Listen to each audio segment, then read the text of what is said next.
Two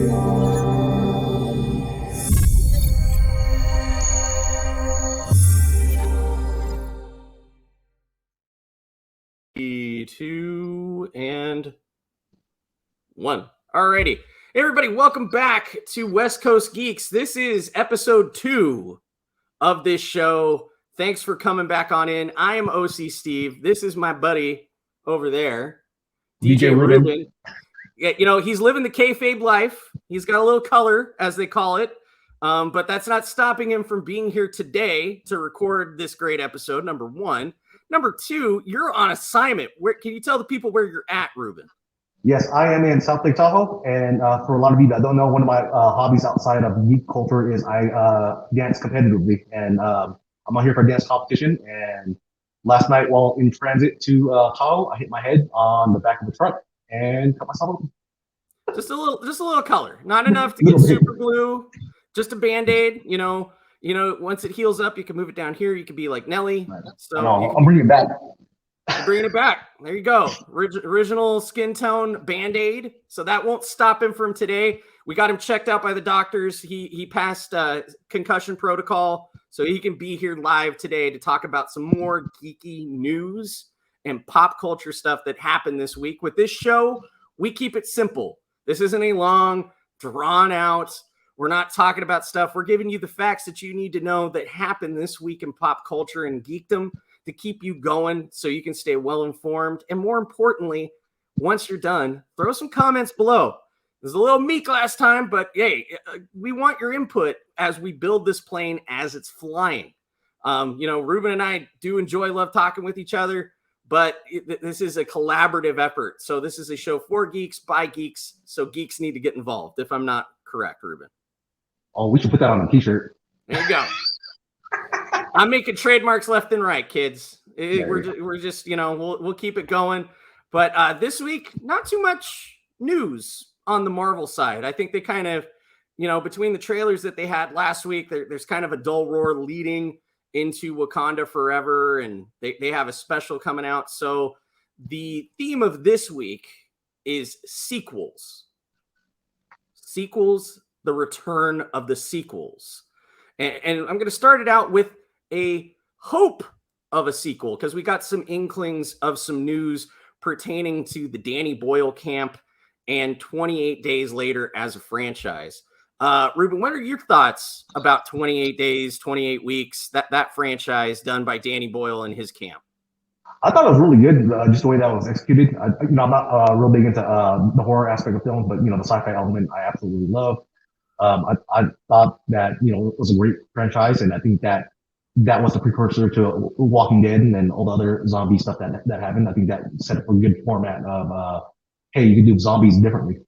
Yeah, it changed the status quo, because for the longest time with the Romero franchises and anybody else that kind of had this envisionment of zombies, I think it was they really leaned on more of the infection with the whole hate virus concept, and them immediately getting bit and then immediately getting taken over by the virus, so you wouldn't have so much of that rigor mortis or decay or your Michael Jackson-esque thriller zombies that are, they still kind of had their cognitive abilities. It was more that the virus took over. So that's why you have, like in this photo here, you have the guy literally on fire and still running after Cillian Murphy. The first one was really great because for all intents and purposes, let's be honest, The Walking Dead really borrowed from 28 Days Later with that narrative of, him waking up in a world in and then just magically being descended into this chaos, and him having to survive and live through it and finding survivors along the way. I mean, there's a lot of parallels with The Walking Dead. Oh, for sure. So, they've had a script that's been sat on the shelf for a minute. Danny Boyle kind of has a down moment, and he's expressed interest of, it's not within the realm of reason. I'd be tempted to direct it. It feels like it's a very good time to actually do it. And I agree with that. With The Walking Dead coming to its conclusion, it's a nice transition to kind of bring back something and have a little nostalgia trip with this franchise. 28 Weeks worked well because they talked about how the world kind of counteracted the virus. Mm-hmm. And we had a little glimpse at the end of 28 Weeks with the 28 months where the world just went to shit. I think I think in terms of sequels, the storyline is there in itself. 28 months later, that time don't. You could do a lot without even having to explain a lot. Yeah, I think the one thing I thought was kind of neat about this article that they had here is that they talked to Cillian Murphy, and he's like, I don't know if I'd come back, because if we're setting this in real time, it's been like 20 years. Like I can't necessarily play that off. And Cillian Murphy, 20 years does show a lot on the face. I don't know if they do it in real time. Maybe it would be another parallel. Like sometimes with other zombie films, if it was a continuation, they didn't really reference the movies that came before it, with the Romero stuff with Night, Dawn, and Day of the Dead, respectively. And then eventually we had Land of the Dead. We had the other Dead sequels that Romero just kind of went off to skirts with, that were more of your direct-to-video kind of pre-streaming videos that weren't all that great. So I think that this will get a theatrical run. I think if Danny Boyle's behind it, it'll be solid.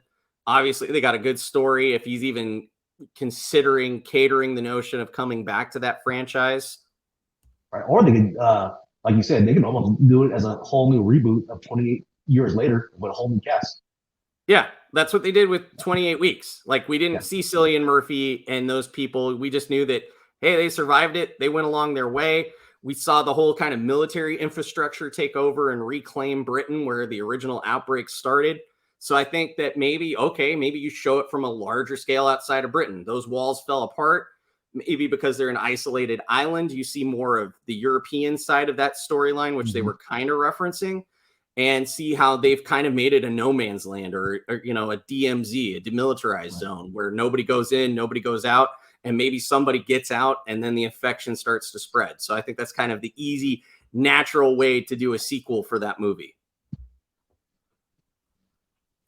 And then let's go back. Obviously, we didn't have too much Marvel news, maybe a little Disney news. We'll get to that as our main topic of today. But the major thing is that, back to the Warner Brothers Discovery side of the argument, that we had David Zaslav and the Warner Brothers Discovery camp do their quarterly report. And he was hitting home that he did not have any tears for what happened with canceling Batgirl, canceling Legends of, any of the other Berlanti series, which right now the next series bound to be canceled is Superman and Lois. He mentioned that there was just, if it doesn't make dollars, it doesn't make sense. And Batgirl itself didn't fit into the narrative that they're trying to make as a cohesive universe with James Gunn and Peter Safran moving forward, which you can see more of our thoughts about that in the previous episode. But David Zaslav's mind is focused on franchises, not necessarily sequels, franchises. And one of the franchises that he has his eyes on is Harry Potter. Ruben, what do you think that they can do with this? They can do a lot, because just through the expanded universe of Harry Potter in itself, especially from the Pottermore website, like you see that they plant the seeds of different wizarding communities throughout the world. Like, it doesn't necessarily have to be set in the UK or Hogwarts. They can start, using different time periods. They could do a modern day Harry Potter at Hogwarts in 2022. You know what I mean? Like, there's so many things I can do, because I think that with these franchises, they're looking at building generations of fans, and once they're able to do that, they have. It's all about making money, and they're going to be able to make money for decades, years. Well, I mean, they're kind of doing that with the Hogwarts Legacy game that's coming out. It's set a couple hundred years before the events of Fantastic Beasts, and you follow a new student, which is your main character. You get to create, you get to live that Hogwarts experience, and it's set far enough back, not like, House of the Dragon, where it still has some connective pieces of the narrative moving forward. It's a part of Harry Potter time that's name dropped and referenced with the Goblin Rebellion. So you get to be, your character affects the events of that period of time in the Harry Potter universe. Oh, for sure. And, I do enjoy content like that, but also, if they're expanding the Harry Potter universe, what's the stop them from, bringing back the original cast at their current ages, with their kids, kind of like with their Broadway play. They could. Yeah, and that was one of the things in the movies that they didn't necessarily address, which, if you read the books, it's like it's set in the 90s. Right. So they did have a time gap that would be a natural transition if any of the cast members did want to return to the Harry Potter wizarding world. Obviously, Daniel Radcliffe has mentioned that he's not that keen about being Harry again, but that doesn't mean that we couldn't see the return of Ron or Hermione or any of the kids or any of the tertiary kind of Scooby students that helped Harry along the way, like your Neville or your Luna Lovegood that could return. Or like you said, too, we could focus on other schools, like seeing a series almost kind of like, Hollywood Horror Stories or any of that other stuff that they do where each season is a different story, but you have the same cast members. You could do that with schools. You could almost do a limited run series where you focused on the other schools between Beauxbatons, Durmstrang, the American schools, which have their own culture and their own identity that are based in lore of Native American culture or Creole culture that is indigenous to North America and the people that came here. Dude, I would love them to do like a Hogwarts, but like it's a continuation school where wizards go that failed out. Like dropout students, like they're the bad kids that go to the continuation school. Like, you use dark magic and you're too badass for Durmstrang, so we got to put you somewhere. Like, we don't want you going there. We don't want you learning dark magic, but we need to keep an eye on you. Or like Hogwarts adult school. Yeah, hey, they did do with the Dan Fogelberg character in Fantastic Beasts. They did address that there are some people that later in life found out about their magical aptitudes. That wouldn't be too crazy to see somebody, kind of around our age, their 30s, like figuring out, oh shit, I know magic. What can I do with this? Do you do it as something as a serious movie, like in the lore of Harry Potter movies, or do you like do it like comedic? That could be a one-off comedic series in my mind. Like, you imagine if Seth Rogen found out he had magic? Yeah, I'd watch that. Like, oh, I can do stuff. Watch this. Like, Seth Rogen, Master Wizard. Yeah, and you get that whole cast of characters. You get Danny McBride, James Franco, the whole gang to come back. Jonah Hill is a Hagrid. There you go, kids. I gave you a fun rated R Harry Potter movie that you never knew you wanted, but now you can make. I want to see it now. Maybe they have to fight something. They get all wigged out and they get scared. And so here you go, kids. I think there's a lot of ground, like we addressed with the Harry Potter franchise, aside from the DC studios, that I get where Warner Brothers really wants to create an identity for itself and carve it out. And I think that's important. Now we're going to get to the topic, the main, our main event, if you will, for this episode. And we were both talking about it via switching some text messages. And we were both kind of like, I don't know if I had my Cerebro on, but you were picking up mentally what I was sending to you. And that is, we got a trailer for Avatar that came out. The Essence of Water, as I affectionately call it, to make fun of the Zoolander. Because water is the essence and wetness of life. So what do you think, Ruben? Your thoughts about this trailer, man? The trailer looks good. The one thing that James Cameron does well in this universe, it's all CGI and it looks real. It doesn't look fake. Like some of the Marvel CGI, it's set in this fantasy world, but it looks super fake. Like, all this could never happen. But like, I can totally see Pandora. I think visually it's going to be... I mean, it's not too hard to imagine. They kind of doubled down. Disney invested in creating a physical Pandora in the animal kingdom, which I don't know too many people were clamoring for that. Yeah, it's something that you didn't want until you actually see it. It's pretty cool just to see it. Just, all the architectural engineering that they did just make floating mountains happen. But, it's Avatar. The first one was okay. I kind of liked it better when it was called Ferngully, The Last Rainforest. But yeah. And I'm sorry, me being a James Cameron fan, I one of my go-to movies, I could watch it anytime, at any point when it's on any network or any streaming service, is Aliens, right? Mm-hmm. So I have a natural disposition for Space Marines. So when I was watching this movie, like, hey, you're right. We grew up as kids, Ferngully, the Eco Forest, that whole shit. I was ready for the Space Marines. I wanted them to knock that tree down with extreme prejudice and get that unobtainium. Okay, like I was like, hoorah, like absolute badasses. I was ready for the drop ship. I was ready for Bill Paxton to show up again and be like, game over, man. This time, not game over for the Space Marines. Game over for the giant blue people. the blue cat people, because they're coming at you with horses and bows and arrows. All right. They had their version of unobtainium, vibranium, adamantium, insert MacGuffin here metal, that they were using and abusing. So no, and the guy looked like Cable in the first movie. Let's be honest, man. That was the guy that was campaigning before Brolin that actually had a vested interest in being Cable, because he's like, I did it in Avatar. He looked better though. He looks better. He looked yoked. He looked the age. He already had the scar. I'm like, dude, you like give him the cybernetic eye and the metal arm, and shit, he's good to go. I almost think that the design team, when they were trying to flesh out that character, like Cable all the way.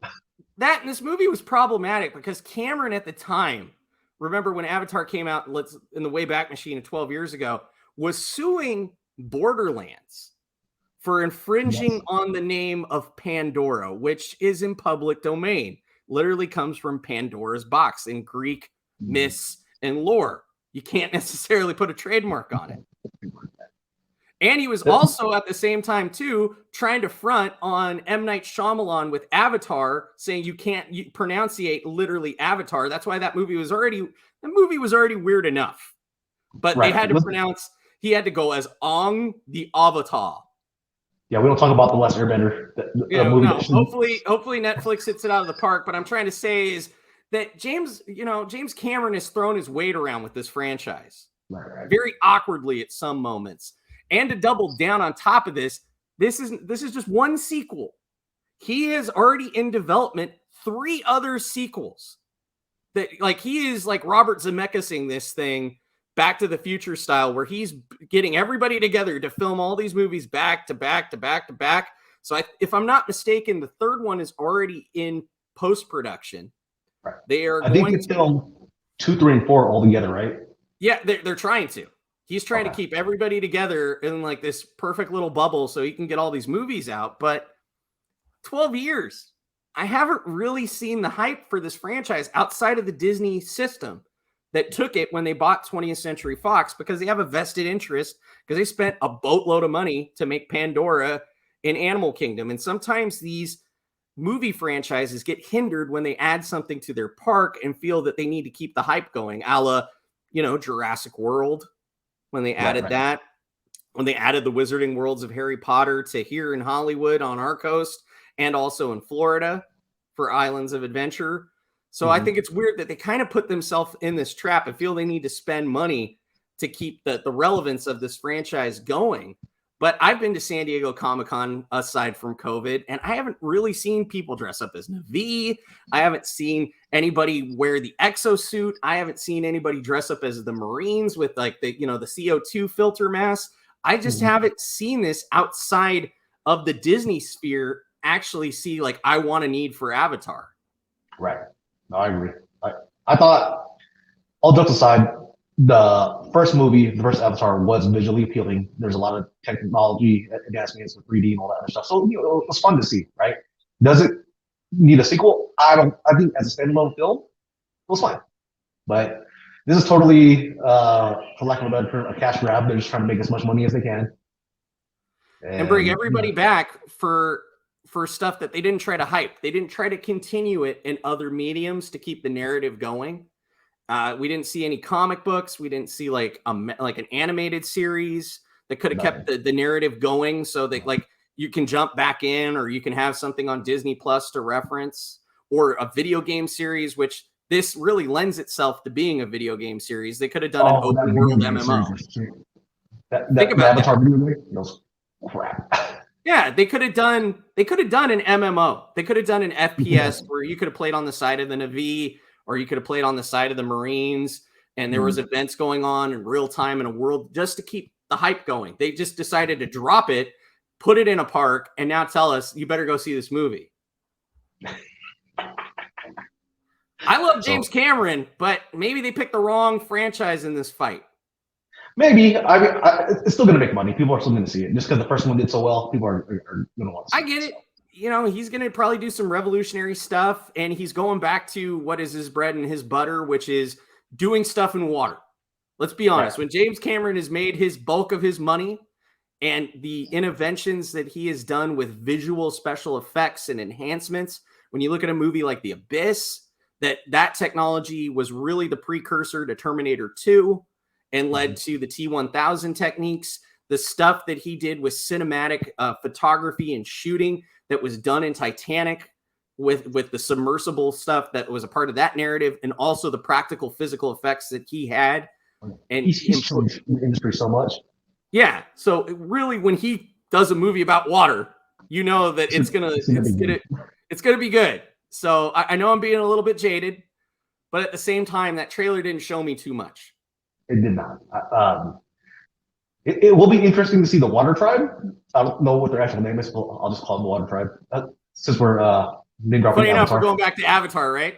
We had the Air Tribe, which he's a part of with the Banshee bats, and then we had the Earth Tribe with the horsies in the first one, and now we're getting the Water Tribe. Right. So are we getting the fire? Like, dude, did he just sit and watch Avatar and get stoned? And he's like, oh yeah, I'm gonna add these guys. This be a great movie concept.